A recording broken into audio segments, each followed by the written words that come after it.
අද පස්වරුවේ වාර්තා වූ විශේෂ පුවත වෙතයි අපි මේ මොහොතේ ප්‍රථමයෙන් රාත්‍රී 7 ප්‍රධාන ප්‍රවෘත්ති ප්‍රකාශය අවධානය යොමු කරන්නේ.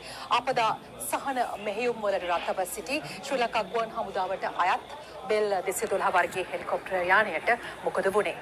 අද පස්වරුවේ වෙනපොළ ලුණුවිල ප්‍රදේශයේදී මේ බෙල් 212 වර්ගයේ හදිසි ගොඩබෑමට ලක් වුණේ මේ හෙලිකොප්ටර් යානය. බෙල් 212 වර්ගයේ හෙලිකොප්ටර් යානය ආරක්ෂක ලේකම් විශ්‍රාමික එයා වයිස් මාර්ෂල් සම්පත් තුයකොන්ත මහතාගෙන් අපි මේ පිළිබඳව විශේෂ විමසීමක් කළා. ඔහු පැවසුවා නියමුවන් ඇතුළුව ගුවන් හමුදා සමාජිකින් 5 දෙනාම එහි සිට ඇති බව. ඒ වගේම බෙල් 212 වර්ගයේ හෙලිකොප්ටර් යානය සිදු කළේ මේ අවස්ථාවේදී ලුණුවිල ප්‍රදේශයේ විපතට පත් වූවන්ට ආහාර බෙදා දීමයි. මේ අතරතුර මේ හෙලිකොප්ටර් යානය හදිසි ගොඩබෑමකට ලක් කර තිබෙනවා.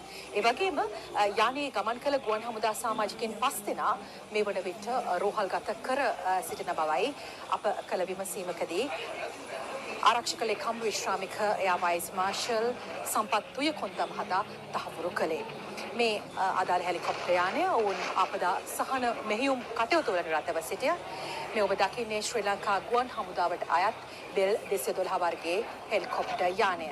අද පස්වරුවේ වෙනපොළ ලුණුවිල ප්‍රදේශයේදී හදිසි ගොඩබෑමකට ඔවුන් ලක් කළේ විශේෂයෙන්ම මේ ලුණුවිල ප්‍රදේශයේ විපතට පත් වූවන්ට ආහාර බෙදා දෙමින් සිටියදී ආරක්ෂක ලේකම් විශ්‍රාමික එයා වයිස් මාර්ෂල් සම්පත් තුයකොන්ද මහතා අවධාරණය කරනවා නියමුවන් ඇතුළුව ගුවන් හමුදා සමාජිකින් 5 දෙනාම මේ වන විට රෝහල් ගත කර සිටින බව.